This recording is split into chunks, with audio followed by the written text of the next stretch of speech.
আজ আমি বানাচ্ছি সম্পূর্ণ ভিন্ন স্বাদের একটা রান্না, নাম কপি মশলা।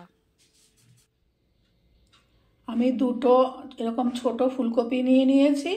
আপনারা ইচ্ছা করলে আরও ছোট ফুলকপি ব্যবহার করতে পারেন, তবে বেশি বড় ফুলকপি এই রান্নাতে ব্যবহার করা যাবে না।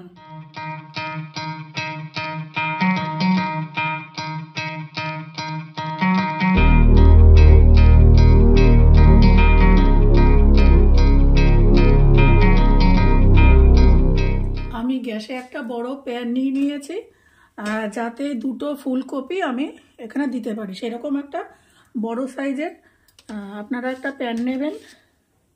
দিয়ে দিয়েছি পরিমাণ মতো জল, দিয়ে দেবো হাফ চামচ লবণ, দিয়ে আমি এই যে ফুলকপি, আস্ত ফুলকপি দুটো এর মধ্যে দিয়ে দেব সিদ্ধ হওয়ার জন্য।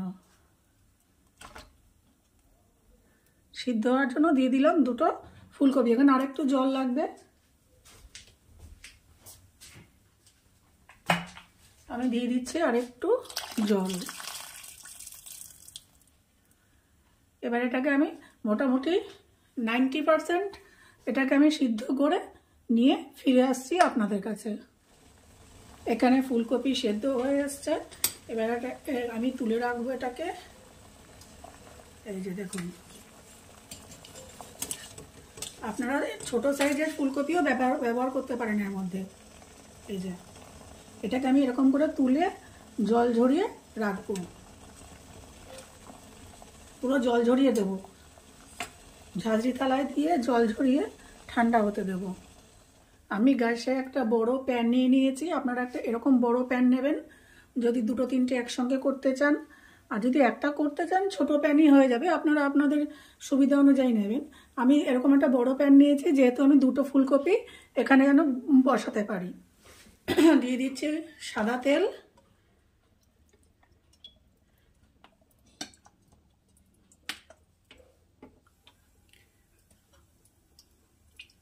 একটু বেশি পরিমাণের তেলটা লাগবে কারণ এখানে আমি দুটো ফুলকপি একসাথে রান্না করব।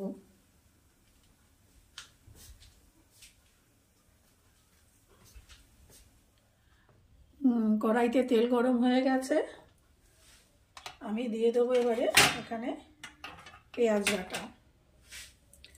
আমি যেহেতু মিডিয়াম সাইজের দুটো, তেল গরম হয়ে গেছে, এবার আমি দিয়ে দেবো পেঁয়াজ বাটা। আমি যেহেতু দুটো মিডিয়াম সাইজের পেঁয়াজ নিয়ে ফুলকপি নিয়েছি, সেই জন্য আমি নিয়েছি তিনটে পেঁয়াজ আমি বাটা ব্যবহার করছি।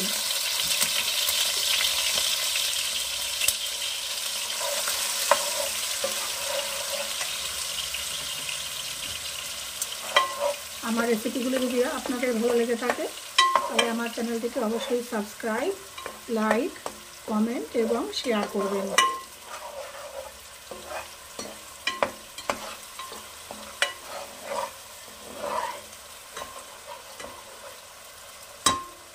আমি রোজই দুপুর 1:20-তে কিছু না কিছু ভিডিও আপনাদের সাথে শেয়ার করি।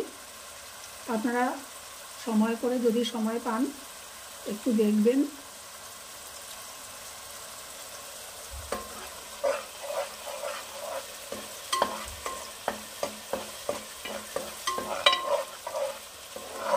এটা একটু ভাজা ভাজা হবে, মিনিট খানেক একটু নাড়াচাড়া করার পরে দিয়ে দেবো বড় 2 চামচের রসুন বাটা।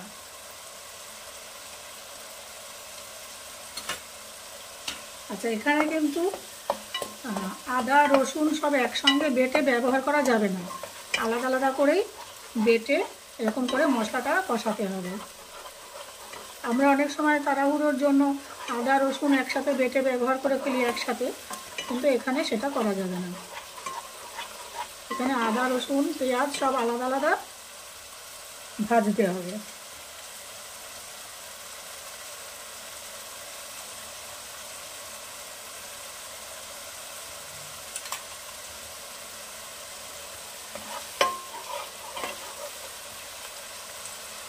এবারে দিয়ে দেবো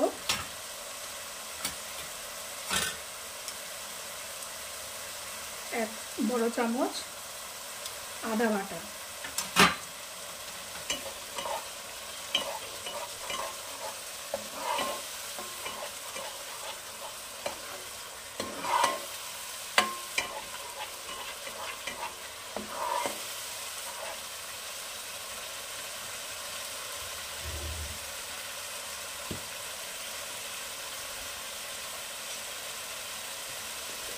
দিয়ে দেব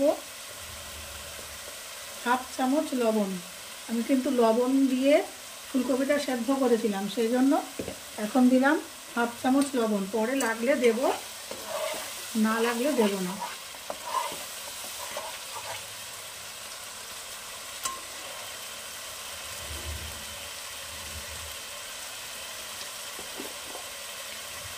এবারে দেব হাফ চামচ হলুদ,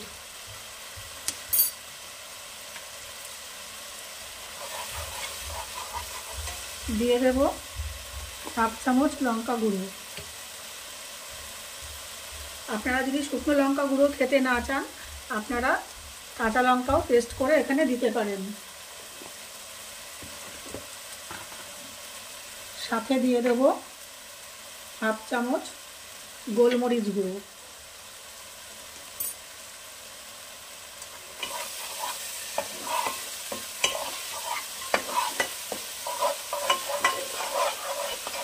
এই মশলাটা একটু কষবে, তারপরে আমি মেশাবো পরের উপাদানটা।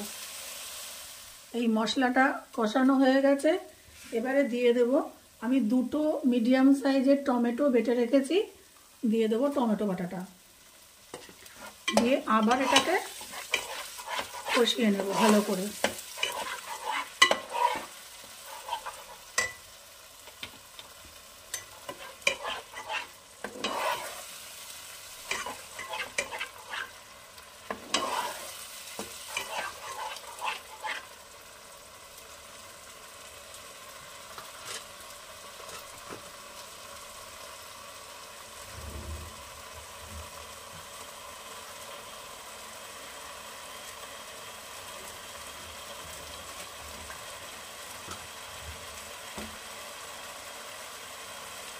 এবারে দিয়ে দেবো এর মধ্যে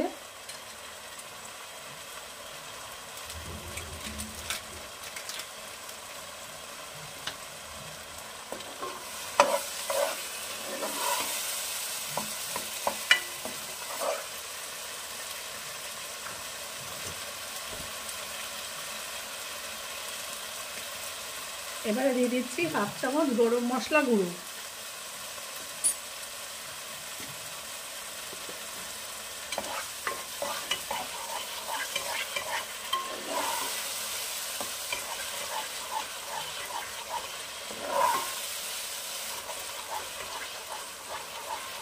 এটা যেহেতু ঝোল হবে না, সেহেতু মশলাটাকে খুব ভালো করে কষাতে হবে। একটু সময় নিয়ে মিডিয়াম টু লো হিটে এটাকে একটু মশলাটাকে ভালো করে কষাতে হবে।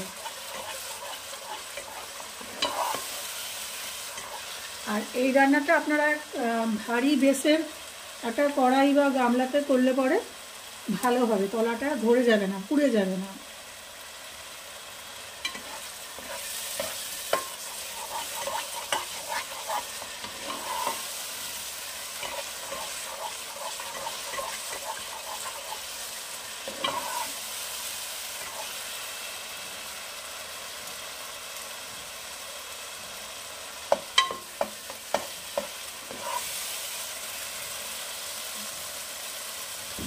এখানে আমার একটু লবণ লাগবে, দিয়ে দিচ্ছি 1/4 টিস্পুন একটু লবণ।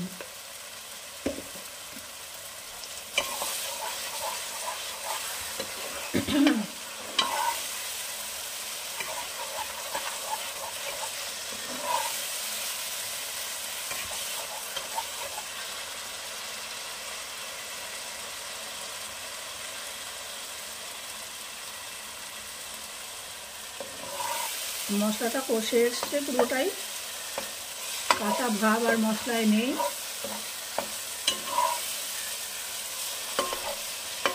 এইবারে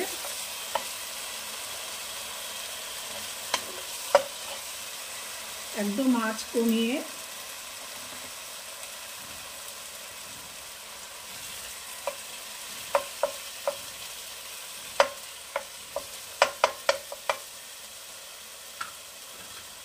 দিয়ে দেব সিদ্ধ করে রাখা এই কপিগুলো, বসিয়ে দেবো এরকম করে। নিচে একটা মশলার একটা কোটিং মতন করেছি, করে ওগুলো দিয়ে দিলাম। এবার যে সাইডে আমি সরিয়ে রাখলাম মশলাগুলো, এগুলো এর উপর দিয়ে দেবো।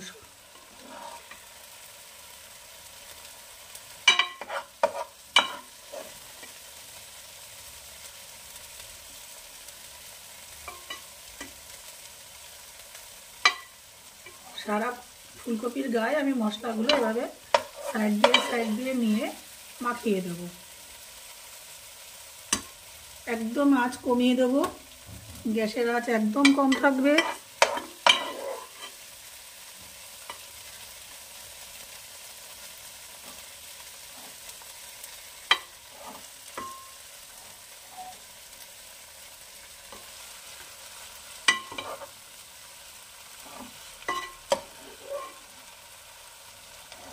ঘুরিয়ে ঘুরিয়ে নেবেন পাশের মশলাগুলো,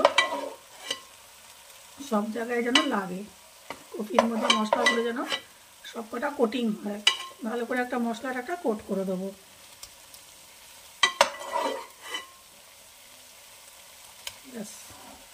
এইবারে একটা মিনিট খানেক পর, এটা এরকম মিনিট খানেক হবে লো ফ্লেমে, তারপরে আবার ফিরে আসছি। মিনিট খানেক রান্না করার পর আমি এর মধ্যে দিয়ে দেব জাস্ট হাফ কাপ একটু জল। হাফ কাপও হয়নি, 1/4 কাপ একটু জল দিয়ে দিয়েছি।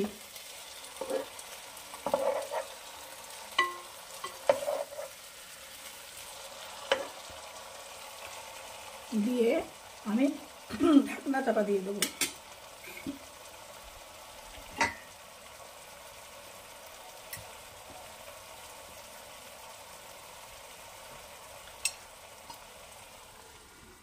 এবারে লো ফ্লেমে এটাকে আমি মিনিট 2-3 হতে দেব। মিনিট 2 পর আমি ঢাকনাটা ওপেন করছি। এবারে দিয়ে দেবো এখানে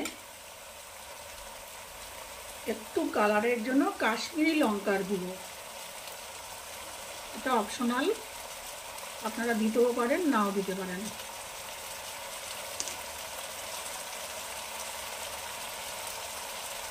দিয়ে দেবো সামান্য ধনেপাতা কুচি। এবারে কপিটাকে উল্টে দেব, উল্টে দিয়ে এই সামনের পাটটা হতে দেবো, উপরের পাটটা।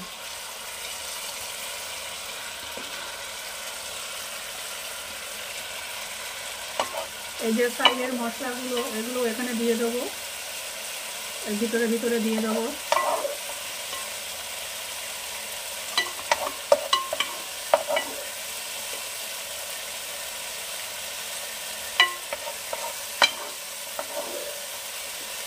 এবং নিয়ে এই নিচের পার্টটাতে কোটিং করে দেবো। যে প্রসেসে আমরা উপরের পার্টে লাগিয়েছিলাম, কপির উপরের দিকে লাগিয়েছিলাম মশলাগুলো, ঠিক একই প্রসেসে সাইড দিয়ে মশলাগুলো নিয়ে নিচের দিকেও মশলাগুলো দিয়ে দেবো, দিয়ে হতে দেবো। এটাকে একটু ঘুরিয়ে নিলে পরে এই যে পাশেও কত অনেকটা মশলা রয়েছে, এই যে এরকম করে দিয়ে দেবো।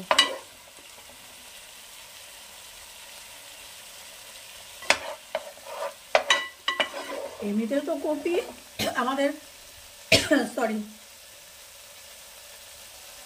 85 to 90% বয়েল করাই আছে,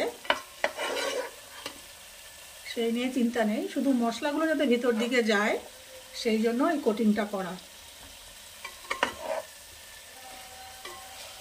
এইবারে আবার আমি লো ফ্লেমে দিয়ে ঢাকনা চাপা দিয়ে আবার রান্না করব 2 মিনিট। 2 মিনিট পর আমি আবার আপনাদের কাছে ফিরে আসছি। 2-3 মিনিট পর আমি আবার ঢাকনাটা খুলে নিলাম।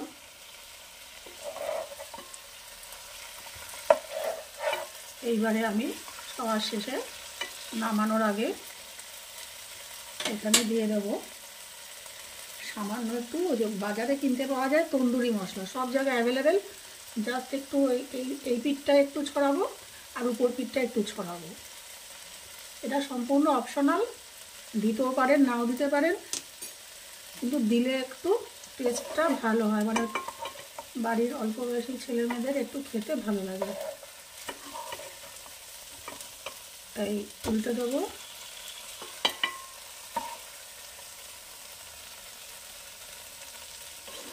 খুব সাবধানে করতে হবে। আবার এই মশলাগুলো নিয়ে উপরে দিয়ে দেবো। মশলার সমস্ত ফ্লেভার বা যে রস, মানে যে জুসটা, সেটা কিন্তু ফুলকপির ভিতরে অলরেডি ঢুকে গেছে।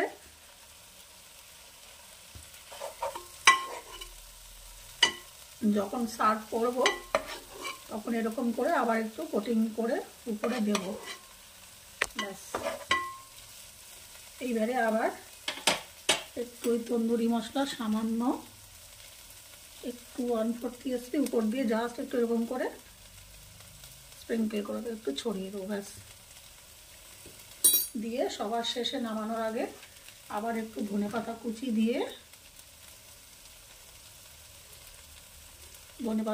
দিয়ে আমি ঢাকনা চাপা দিয়ে রেখে দেব। গ্যাস বন্ধ করে দেব। এরকমই ঢাকনা চাপা অবস্থা থাকবে। যখন আমি সার্ভ করব তখন আমি এখান থেকে নিয়ে প্লেটিং করব।